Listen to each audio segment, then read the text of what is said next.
सावधान, प्रारंभ करते हैं। जय श्री ओम नमः सिद्धेभ्य। नमो अरिहन्ताणं, नमो सिद्धाणं, नमो आयर्याणं, नमो वज्रायाणं, नमो लोहे सबसाहुणं। मंगलम भगवान वीरो, मंगलम गौतमो गणि, मंगलम कुंद कुंदारियो, जैन धर्मोस्तु मंगलम। सर्वमंगल मांगल्यम, सर्वकल्याणकारकम, प्रधानम सर्वधर्माणां, जैनम जयतु शासनम, जैनम जयतु शासनम। तज्जयति परम ज्योति समम समस्तेरनंत पर्याय, दर्पण तल इव सकला, प्रतिफलति पदार्थ मालिका यत्र, परिमागमस्य जीवं निषेध्य जात्यन्ध सिन्धुर्विधानम्, सकलिने विलसितानां, विरोधिमथिनमिनमाम्यनेकान्तम्, विरोधिमथिनं नमाम्यनेकान्तम्।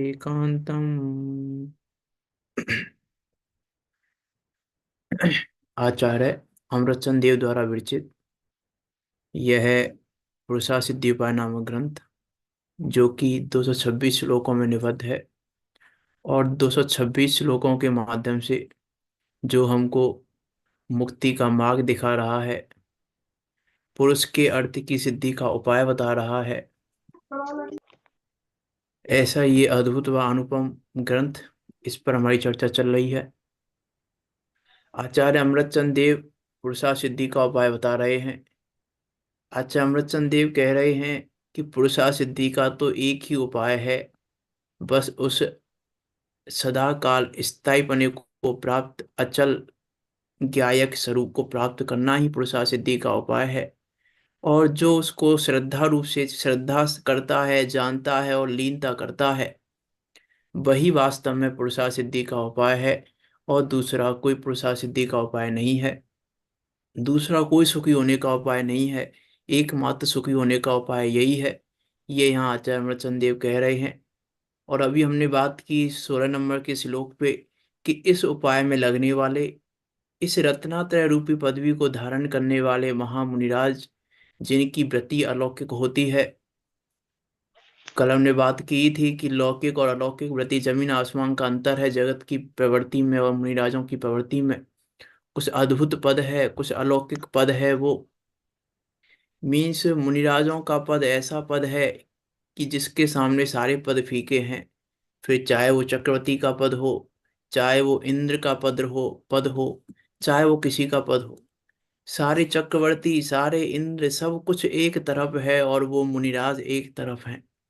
ऐसी कुछ अद्भुत अलौकिक वृत्ति है उनकी। और वास्तव में ऐसी ही प्रवृत्ति धारण करने योग्य है, वही पद धारण करने योग्य है।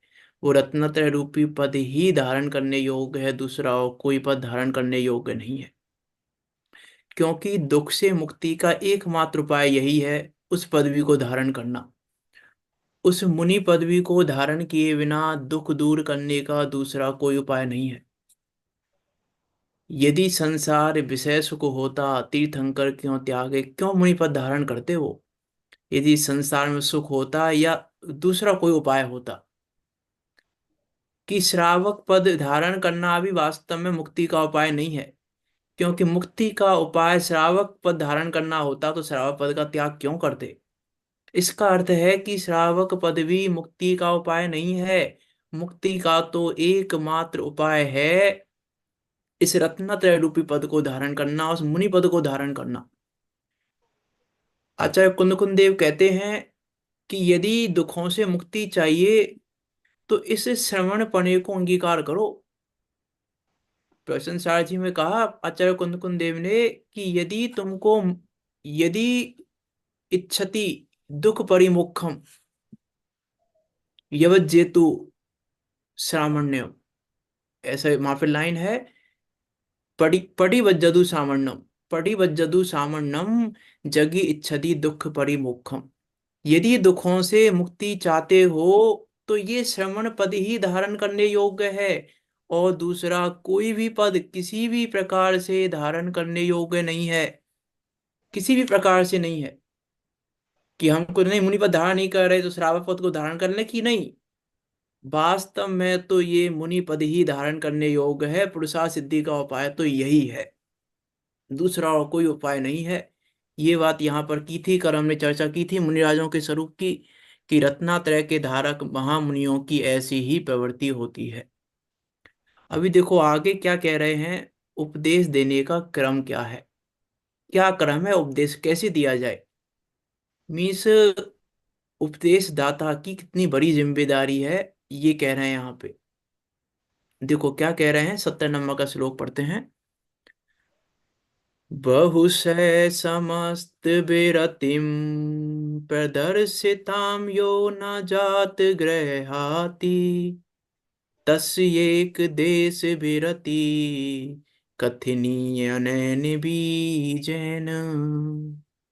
क्या कह रहे हैं, बहुशः प्रदर्शिताम, बहुत बार बताने के बाद भी, बहुत बार बार बार बताने के बाद भी, कि बार बार हम यही बता रहे हैं इस मुनि पद को ही धारण करो, मुनि पद ही धारण करने योग्य है, इसके अलावा दूसरा कोई उपाय नहीं है।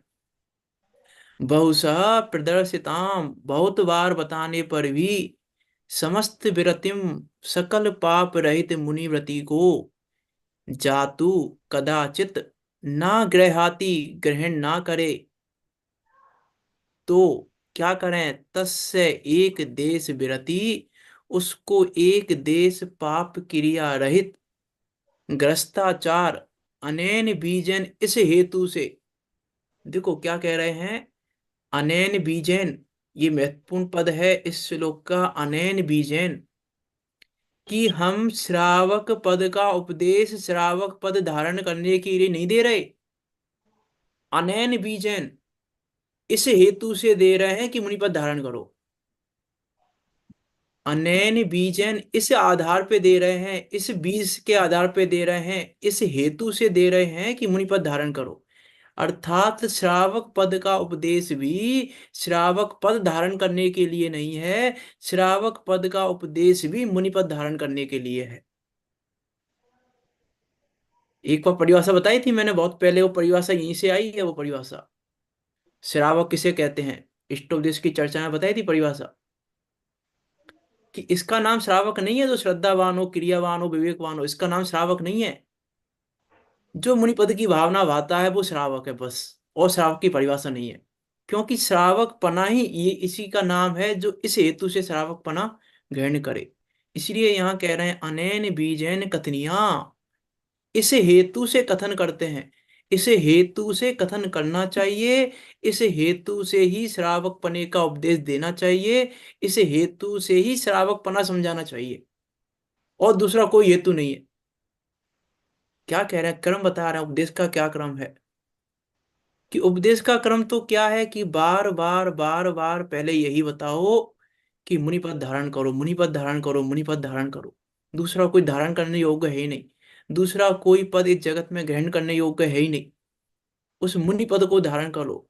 और बार बार बताने पर भी जो इस सकल पाप रहित मुनिव्रति को कदाचित ग्रहण ना करे, तो उसको एक देश पाप क्रिया रहित ग्रस्ताचार का कथन समझाना चाहिए, लेकिन कैसे, अनैन बीजैन, इस हेतु से, इस हेतु से, अर्थात जो हेतु है, हेतु क्या है, हेतु तो हमारा मुनिपद धारण करने का ही है, हेतु तो हमारा मुनिपद का उपदेश देने का ही है।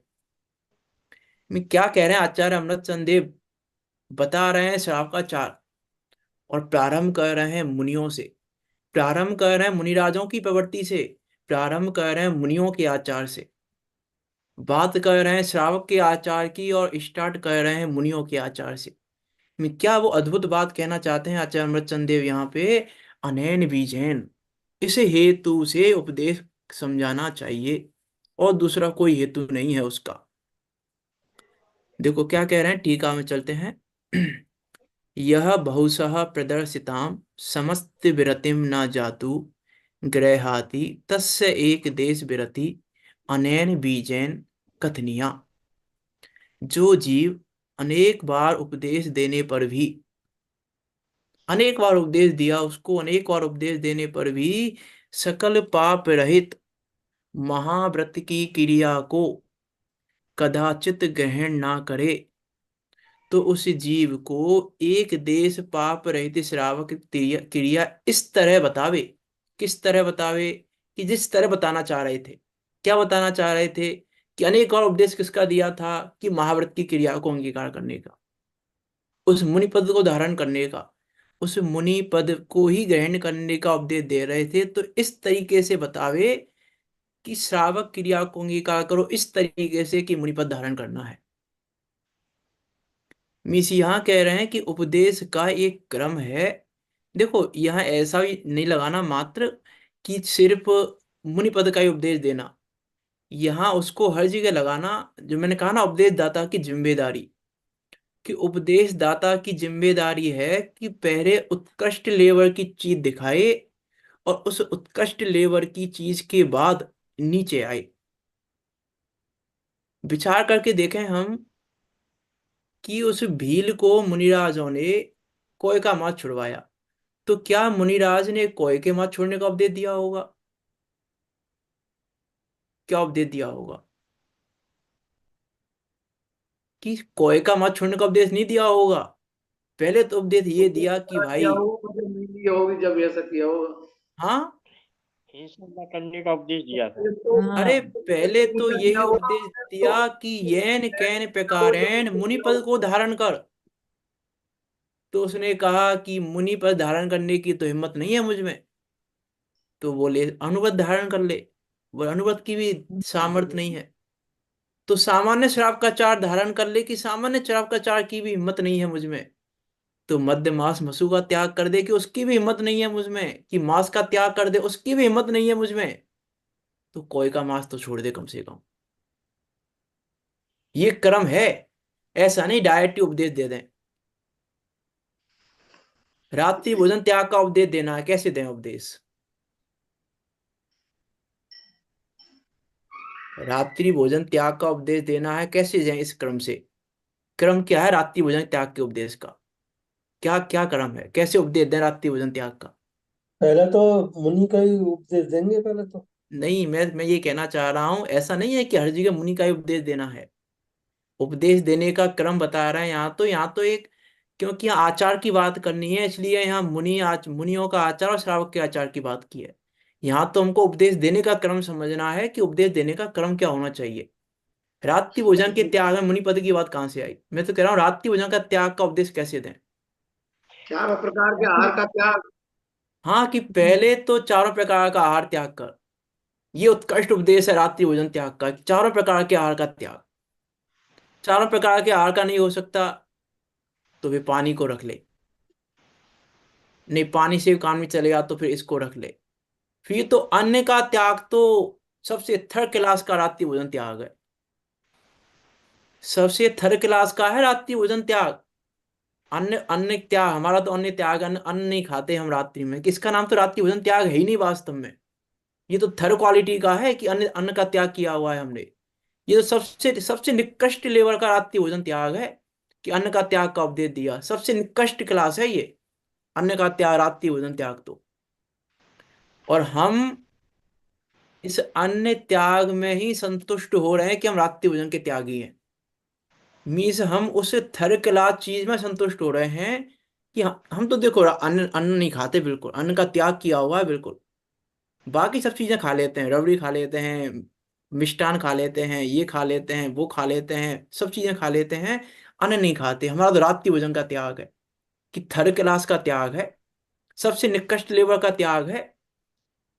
मीन्स यदि कोई, यहाँ तो उपदेश दाता की जिम्मेदारी बता रहा हूं मैं, उपदेश दाता को जिम्मेदारी दे रहे हैं आचार्य अमृतचंद देव, कि उपदेश किस प्रकार से देना।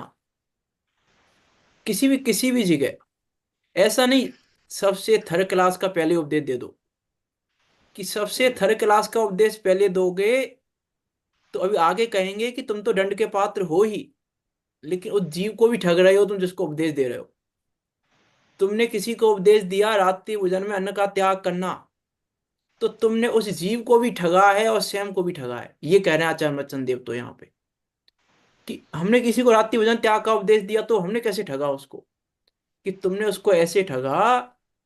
हो सकता है कि तुम उसको पहले 4 प्रकार के आहार के त्याग का उपदेश देते, तो 4 प्रकार का आहार भी नहीं त्याग नहीं कर पाता, तो कम से कम अन्न जल आदि सबका त्याग तो कर ही देता। लेकिन तुमने उसको डायरेक्ट ही अन्न त्याग का उपदेश दे दिया, तो वो भी संतुष्ट हो गया। तो तुमने उसको ठग लिया और स्वयं तो दंड के पात्र बन ही गए।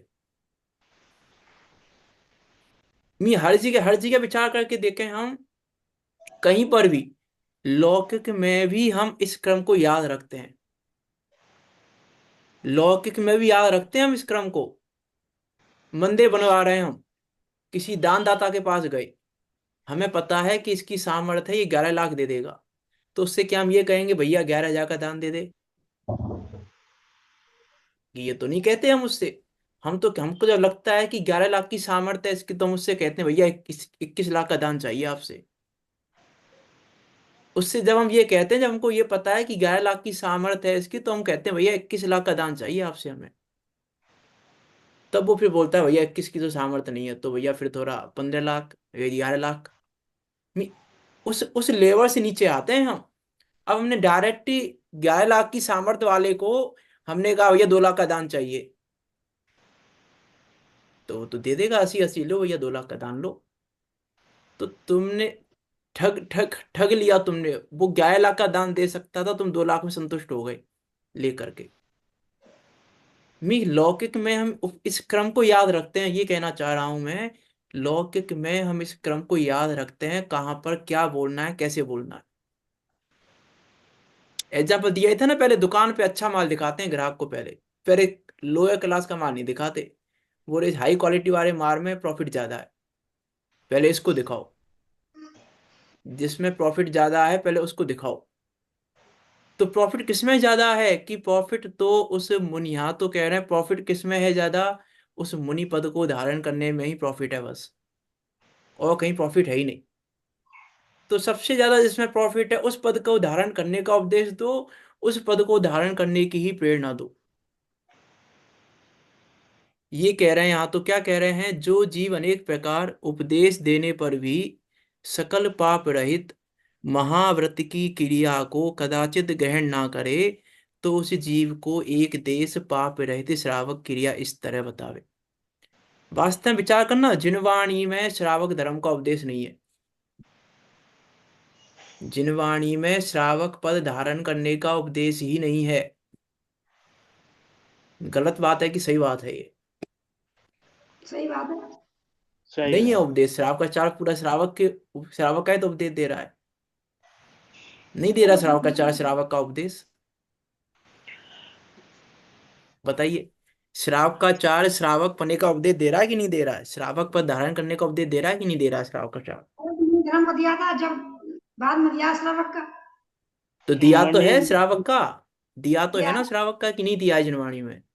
दिया मणि मणि नहीं बन पा रहे हैं तो फिर नीचे की प्रवृत्ति के लिए साधक का उपदेश दिया। नहीं, मैं तो कह रहा हूँ उपदेश दिया है कि नहीं। उपदेश दिया है ना श्रावक पने का मतलब, मैं कह रहा हूँ नहीं दिया है जिनवाणी में उपदेश श्रावक पने का। पहले तो मणि बनने का ही दिया है। अरे पहले नहीं, बाद में भी नहीं दिया है। पहले की नहीं कह रहा हूं मैं, तो बाद में भी नहीं दिया है। हाँ, नहीं दिया। श्रावक मुनि बनने की भावना के लिए सही अरे है, उपदेश यहाँ दिया। श्रावक लिखा को ना, सब कुछ अनैन मिलेगा। बीजन, अनैन बीजन उपदेश, अनैन बीजन का दिया है। ये तो उपदेश अनैन बीजन का है, श्रावक का उपदेश नहीं है। अनैन बीजन। श्रावक हे मुने ऐसा कहा है। नहीं अनैन, मैं तो यहाँ इस श्लोक की बात कह रहा हूँ, अनैन बीजन। उपदेश अनैन बीजन का है, श्राव का चार का उपदेश नहीं है, अनैन बीजन का उपदेश है। इस हेतु से वो उपदेश भी श्रावक का हेतु नहीं है उसमें, आचार्यों का। आचार्यों का हेतु श्रावक पद का तो है ही नहीं ना, श्रावक पद धारण कराने का हेतु ही नहीं है। यहाँ कह रहे हैं अनैन बीजैन, हेतु तो हमारा मुनि पद धारण कराने का ही है। श्राव का चार का वर्णन भी अब इस हेतु से कर रहे हैं। वहां हेतु सही हमारा बात। श्रावक पद धारण कराने का है ही नहीं, इसलिए मैं कह रहा हूँ श्रावक का उपदेश नहीं है, क्योंकि हेतु नहीं है वहां पे। वहां पर भी हेतु श्रावक पद धारण कराने का नहीं है। यहाँ तो कह रहे हैं कि जिनवाणी में उपदेश एकमात्र मुनिपद धारण कराने के हेतु से है। और यहाँ तो अभी हमारे श्रावक की नहीं पता, श्रावक पने की नहीं पता अभी। देखो क्या कहना है, भावार्थ पे चलते हैं। आज 3 श्लोक पूरे करने हैं। जो जीव उपदेश श्रवण करने में रुचिवान हो, उसे प्रथम ही बार बार मुनि धर्म का उपदेश देना चाहिए। जो जीव उपदेश श्रवण करने में रुचिवान हो, उसे प्रथम ही बार बार मुनि धर्म का उपदेश देना चाहिए। और यदि वह जीव मुनिपद अंगीकार ना करे, तो बाद में उसे श्रावक धर्म का उपदेश देना चाहिए। अब देखो बहुत जगह लगाई जा सकती है, बातें तो बहुत हो सकती हैं, उपदेश का क्या कर्म होना चाहिए हर जगह पर। कि कोई उपदेश श्रवण करने में रुचिवान हो, तो उसको पहले भूतार्थ का ही उपदेश दो, भूतार्थ न्याय का ही उपदेश दो, शुद्ध न्याय का ही उपदेश दो। उसके नीचे उतरो ही मत, उसके नीचे उतरो ही मत। लेकिन जब लगे कि अंगीकार नहीं कर पा रहा है शुद्ध न्याय को, जब लगे कि भूतार्थ न्याय को अंगीकार नहीं कर पा रहा है, तो नीचे उतर के बात करो, तो नीचे उतर के बात करो। फिर अशुद्ध न्याय और व्यवहार न्याय में जाओ।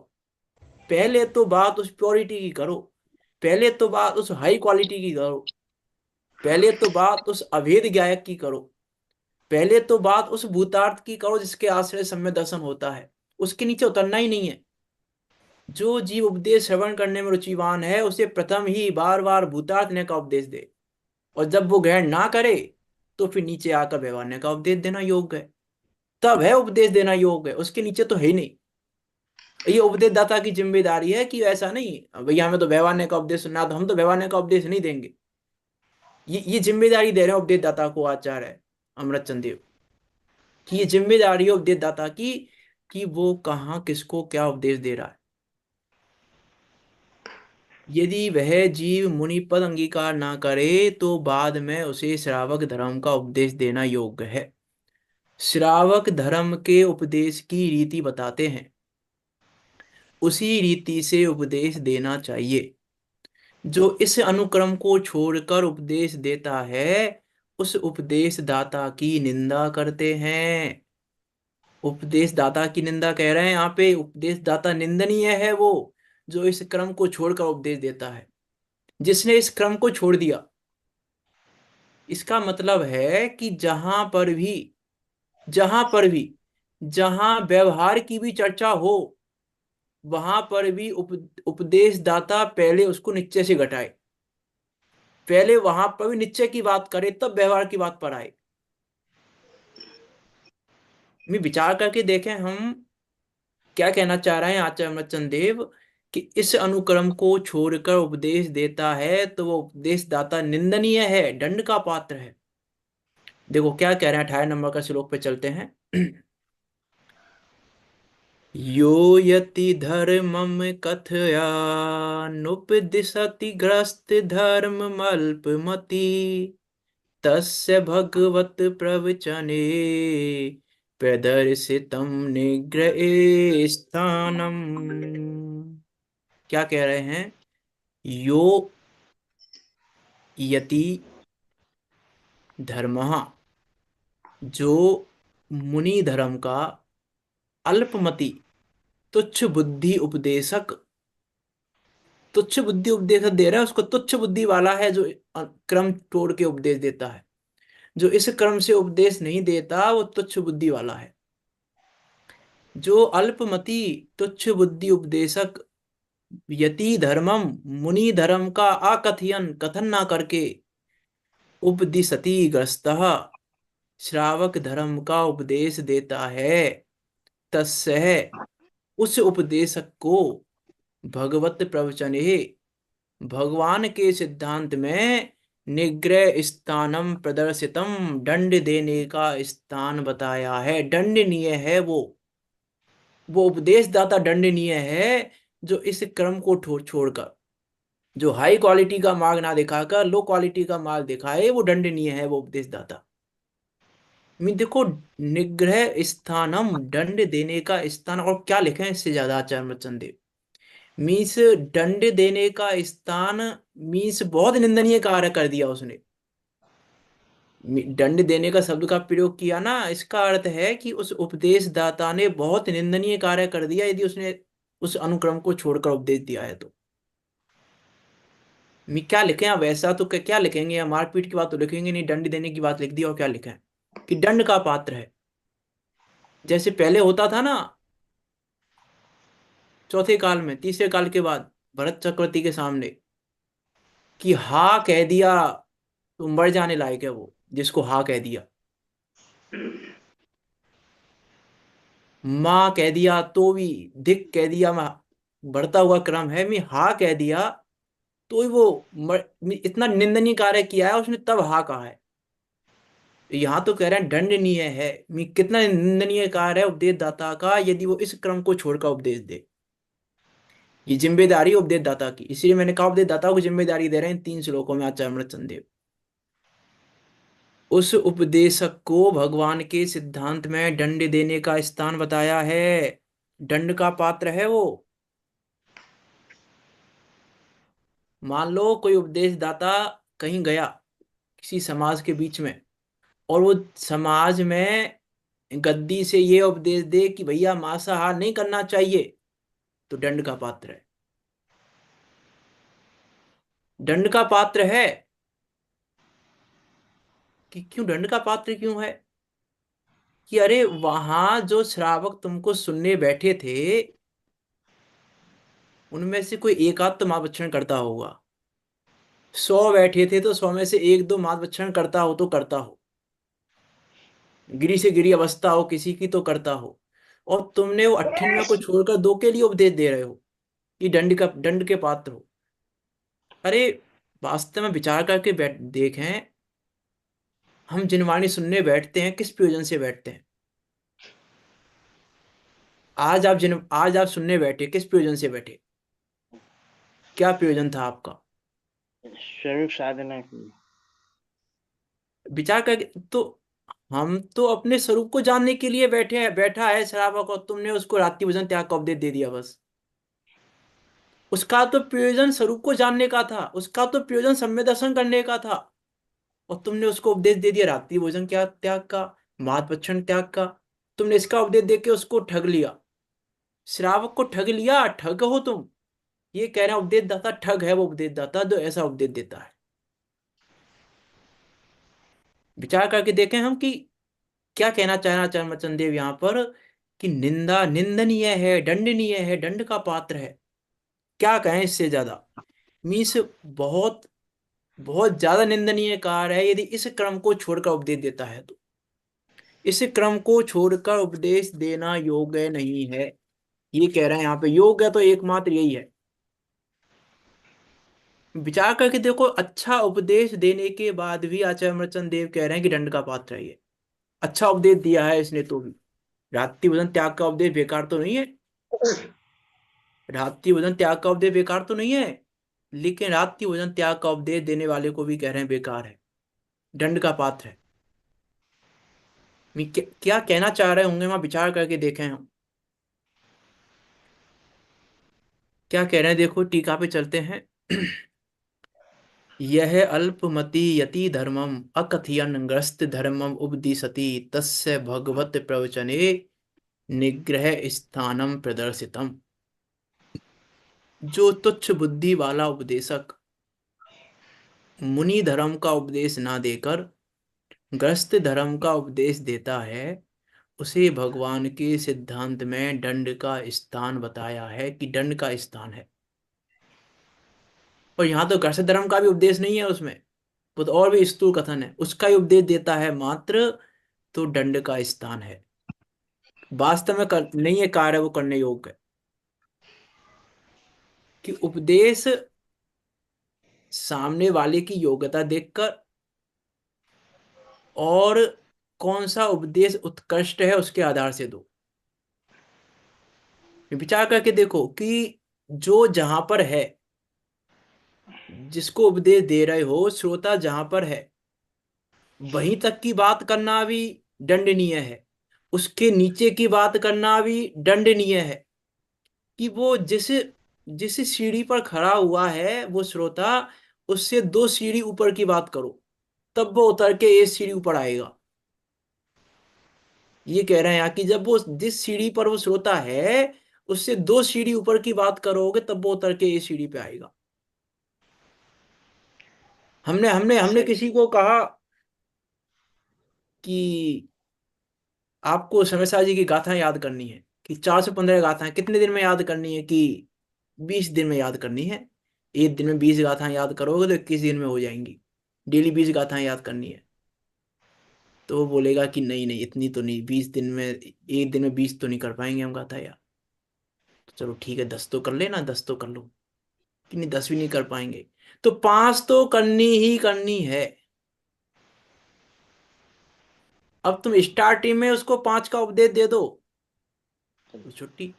फिर क्या रहा, मीन्स कहीं पर भी उपदेश किसका देना, किस प्रकार से देना, ये समझाना आचार्य चंदेव यहाँ पर। कहीं पर भी किसी भी तरीके से, चाहे वो कहीं पर भी कैसा भी उपदेश हो। अरे लौकिक में भी पहले उत्कृष्ट चीज का उपदेश दिया जाता है। पहले ये नहीं कहा जाता, कोई माता पिता ने बच्चे से ये नहीं कहता कि मजदूरी करना सीख लो, मजदूरी कर लेना। कि अरे वो तो लास्ट का ऑप्शन है, कुछ नहीं होगा तो मजदूरी कर लेना, कर लेना, कर लेगा वो तो अपने आप ही। उपदेश तो पहले उत्कृष्ट पद को धारण करने का दिया जाता है कि भैया इसकी तैयारी कर, इसकी तैयारी कर, इस पद को धारण कर, इस पद को धारण कर। ये थर्ड क्लास का पद तो अपने आप आ जाएगा, इसके लिए कुछ करना ही नहीं पड़ेगा। बात तो उसकी है, पुरुषार्थ तो उसमें है। तो यहां भी कह रहे हैं कि वो दंड का पात्र है यदि वो ऐसा कहता है तो, यदि वो ऐसा करता है तो दंड का पात्र है। ये कहना चाह रहे हैं यहाँ तो, जो तुच्छ बुद्धि वाला उपदेशक मुनि धर्म का उपदेश ना देकर ग्रस्त धर्म का उपदेश देता है, उसे भगवान के सिद्धांत में दंड का स्थान बताया है। जो उपदेशक पहले यति सर के धर्म का तो उपदेश ना सुनाए, अपितु प्रथम ही श्रावक धर्म का व्याख्यान करे, तो उस उपदेशक को जिन मत में प्रायश्चित रूप दंड का पात्र कहा गया है, प्रायश्चित लेना चाहिए उस उपदेशदाता को जो ऐसा उपदेश करे। जो इसे क्रम को छोड़कर उपदेश करे वो प्रायश्चित रूप दंड का पात्र है। अब देखो अगले श्लोक पे चलते हैं, क्या कह रहे हैं। उपदेशक को दंड देने का कारण क्या है, उसको दंड दंडनीय कह क्यों रहे हो आप। उसने क्रम छोड़कर उपदेश दिया है लेकिन गलत उपदेश तो नहीं दिया है। तो दंड देने का कारण क्या है आपका, आप क्यों कह रहे हो उसको दंडनीय, क्यों कह रहे हो उसको निंदनीय, क्यों कह रहे हो उसको तुच्छ बुद्धि वाला। देखो क्या कह रहे हैं, 19 नंबर के श्लोक पे चलते हैं। अक्रम कथनेन यतः प्रोस्यमानोति दूरमपि शिष्या अपदेपि संप्रतप्तः प्रतारितो भवति तेन दुर्मतिना। क्या कह रहे हैं, यतः जिस कारण से, तेन उस दुर्मति नाम दुर्बुद्धि के, अक्रम कथनैन दुर्बुद्धि कह रहे हैं। देखो यहां पर भी क्या कह रहे हैं, उपदेशदाता को दुर्बुद्धि कह के संबोधित किया, दुर्मति नाम। उस दुर्मति वाले उपदेशक को उस दुर्बुद्धि के क्रम भंग कथन रूप उपदेश करने से, उसने क्रम को भंग करके जो कहा है उस रूप उपदेश करने से क्या होगा, कारण क्यों कह रहे हैं, उसको दंड का पात्र क्यों कह रहे हैं, कारण क्या है। ऐसा उपदेश करने से अति दूरम, अत्यंत दूर अर्थात अत्यधिक, प्रोस्यमानोपि उत्साहवान होने पर भी, शिष्य अपदे अपि तुच्छ स्थान में ही संप्रप्तः प्रताड़ितः भवति, संतुष्ट होकर ठगाया जाता है। तुमने ठग लिया श्रोता को इसलिए दंड के पात्र हो तुम।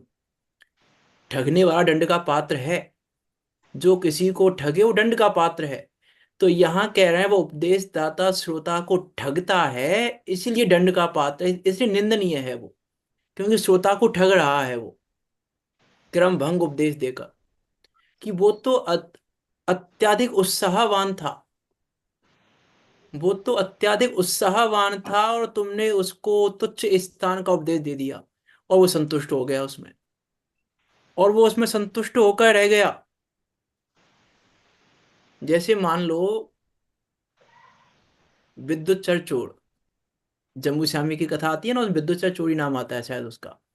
विद्युत चर चोर रात, पूरी रात वो बात सुनता रहा उनकी, और सुबह जम्मू श्यामी से मिला। सुबह जम्मू श्यामी को उसने बताया, भैया पूरी रात मैंने ऐसी ऐसी बातें सुनी है, मेरे मेरे मन ऐसा ऐसा हो रहा है। तो जम्मू श्यामी उनको ये उपदेश दें कि तुम चोरी करते थे अब तक, तो अब देखो न्याय नीति से कमाना स्टार्ट करो, न्याय नीति से कमाना, चोरी नहीं करना। ये उपदेश दें उसको कि दंड के पात्र हैं यदि ये उपदेश दें तो। यदि उसको चोरी छोड़कर न्याय नीति से कमाने का उपदेश दें तो दंड के पात्र हैं। अरे वो जीव वैराग्य से भरा हुआ है, उसको मुनिदीक्षा लेने का उपदेश दो।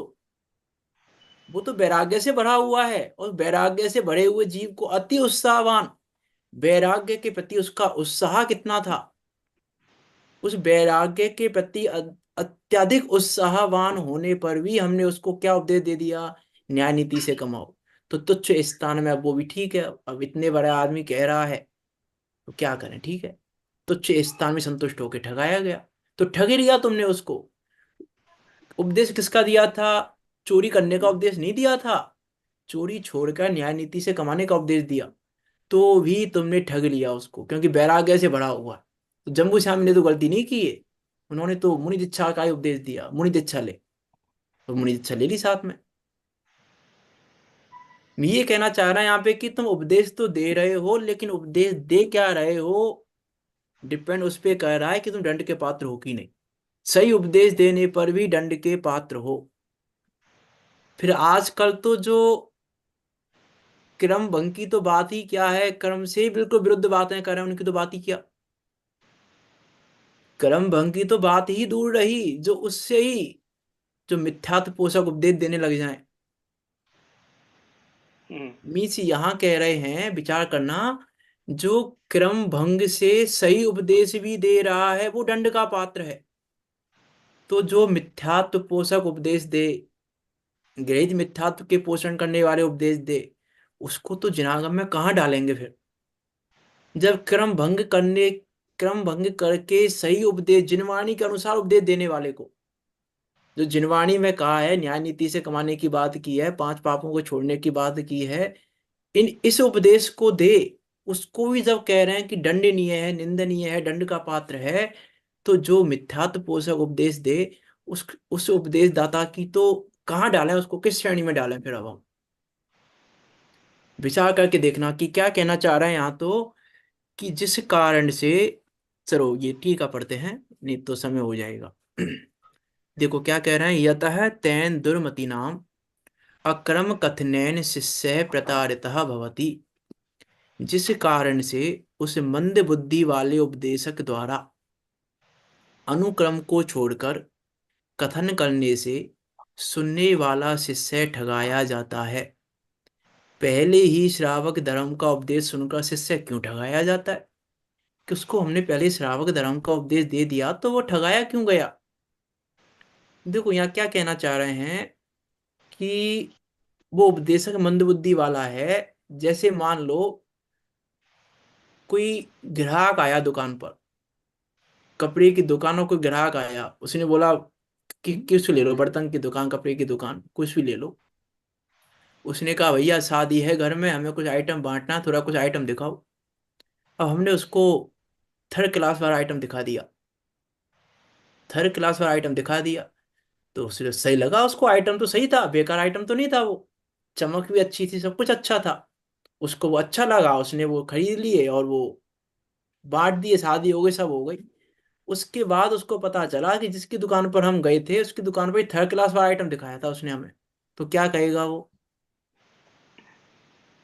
क्या कहेगा वो दुकानदार से कि आइटम का अच्छा दिखाया था तुमने, आइटम अच्छा था तुम्हारा, नहीं कि कह। अरे तुमने मुझे वो आइटम क्यों नहीं दिखाया टॉप क्लास वाला, हम्म। मैं नहीं लेता तो नहीं लेता, वो बाद की बात थी, लेकिन ये तुमने बात मुझे थर्ड क्लास वाला आइटम दिखाया और मैंने वही बांट दिया, और लोग कह रहे थे कि ऐसा थर्ड क्लास वाला आइटम बांटा, ये किया है वो किया है, तुमने मुझे ये टॉप क्लास वाला आइटम क्यों नहीं दिखाया था। उल्हे ना देगा वो उस दुकानदार को। वैसे ही यहाँ कह रहे हैं, ये तुमने श्रोता, यदि तुमने क्रम भंग करके उपदेश दिया, तो श्रोता उपदेशदाता को उलहना दे सकता है कि भैया मैं तो सम्यक दर्शन के लिए आया था, तुमने मुझे ये उपदेश देकर संतुष्ट कर दिया, ठग लिया तुमने मुझे, मैं तो इसके लिए आया था, तुमने वो तो बताया ही नहीं मुझे, मेरा प्रयोजन तो ये था। क्या कह रहे हैं देखो यहाँ पे, जिस कारण से उस मंद बुद्धि वाले उपदेशक द्वारा अनुक्रम को छोड़कर कथन करने से सुनने वाला शिष्य ठगाया जाता है, पहले ही श्रावक धर्म का उपदेश सुनकर शिष्य क्यों ठगाया जाता है, उसका कारण कहते हैं।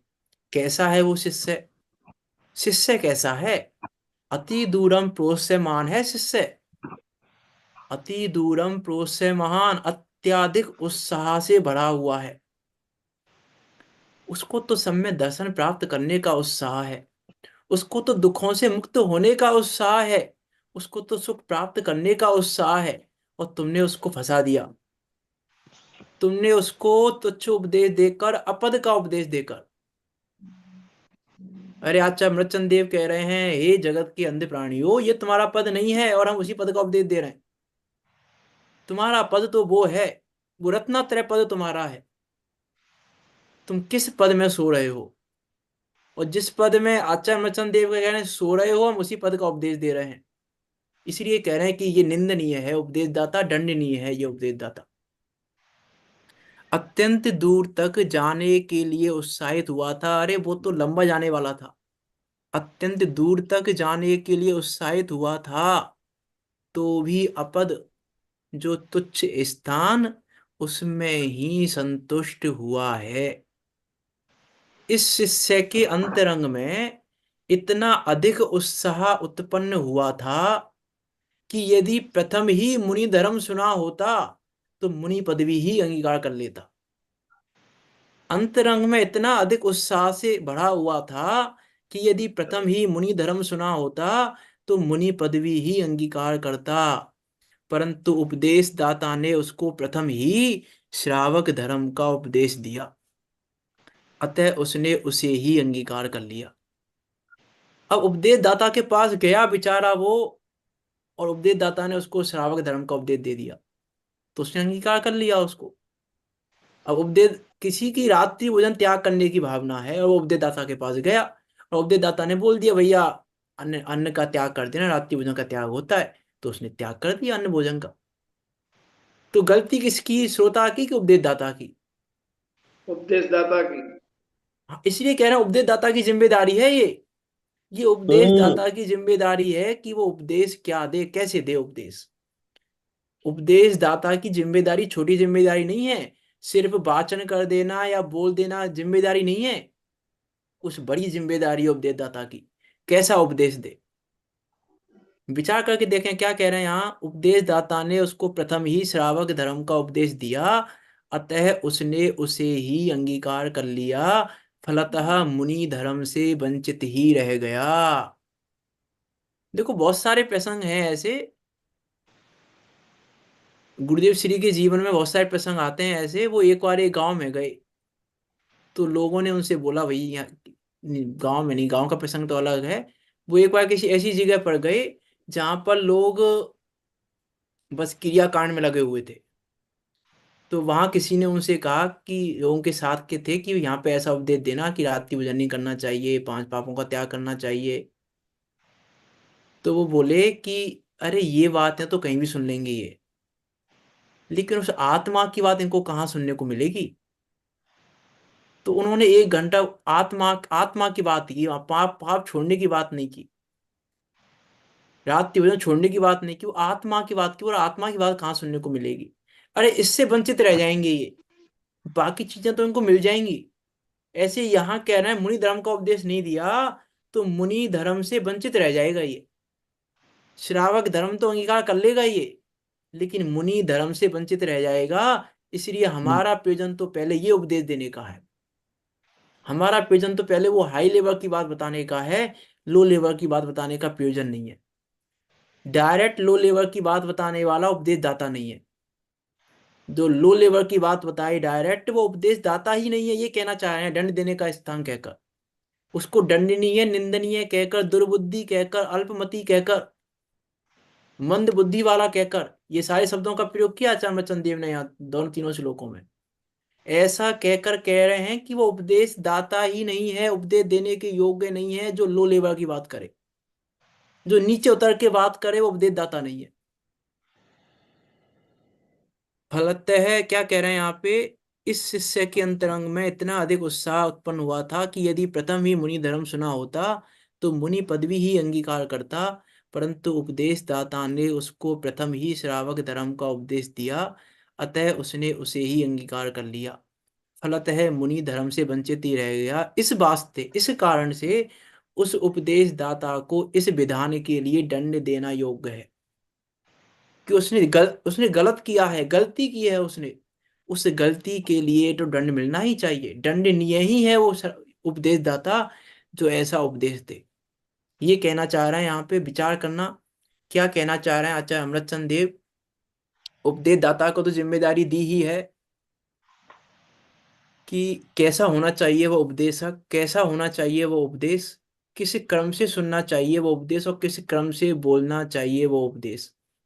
दोनों को ध्यान में रखना, किस क्रम से सुनना चाहिए उपदेश, भी किस क्रम से सुनना चाहिए। ये ऐसा नहीं कि जहां जो लिखा है वो सुन लिया, कि नहीं, पहले उत्कृष्ट लेवल की बात करो वहां पे, फिर उस लेवल की बात करो। ऐसा नहीं हर जगह हर बात की नहीं, पहले उत्कृष्ट लेवल की बात जहां भी करो, पहले उत्कृष्ट लेवल की बात करो, पहले वो हाई लेवल की बात करो, फिर लो लेवल पे आओ। ये यहाँ कहना चाह रहे हैं। भूमिका समाप्त की है यहाँ पे।